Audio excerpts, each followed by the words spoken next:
بسم اللہ الرحمن الرحیم۔ برادران اسلام، قرآن ہمیں بتاتا ہے کہ انسان کی گمراہی کے 3 بڑے اسباب ہیں۔ پہلا یہ کہ وہ اپنے نفس کی غلامی اختیار کرے اور خدا کے حکم کو چھوڑ دے۔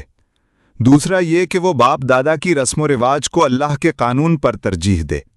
تیسرا یہ کہ خدا اور رسول صلی اللہ علیہ وسلم کی ہدایت کو چھوڑ کر دوسروں کی اندھی تقلید کرنے لگے، چاہے وہ اپنی قوم کے بڑے لوگ ہوں یا غیر قوموں کے۔ اصل مسلمان وہ ہے جو ان تینوں بیماریوں سے پاک ہو۔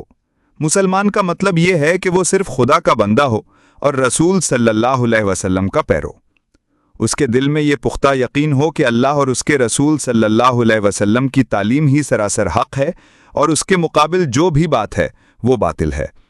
سچا مسلمان اپنی زندگی کے ہر معاملے میں صرف یہ دیکھتا ہے کہ اللہ اور رسول صلی اللہ علیہ وسلم کا کیا حکم ہے، پھر دل چاہے یا نہ چاہے، خاندان یا دنیا والے مخالفت کریں، وہ اللہ کے حکم کے آگے سر جھکا دیتا ہے۔ قرآن کا فرمان ہے، لن تنالوا البر حتی تنفقوا مما تحبون۔ تم نیکی کے درجے کو نہیں پا سکتے جب تک اپنی محبوب چیزوں کو اللہ کی راہ میں قربان نہ کرو۔ بھائیو، ایمان کا تقاضا یہ ہے کہ جب اللہ اور رسول کا حکم آئے تو ہم کہیں سمعنا و اطعنا، ہم نے سنا اور ہم نے اطاعت کی۔ یہی اصل اسلام ہے، یہی کامیابی کا راستہ ہے۔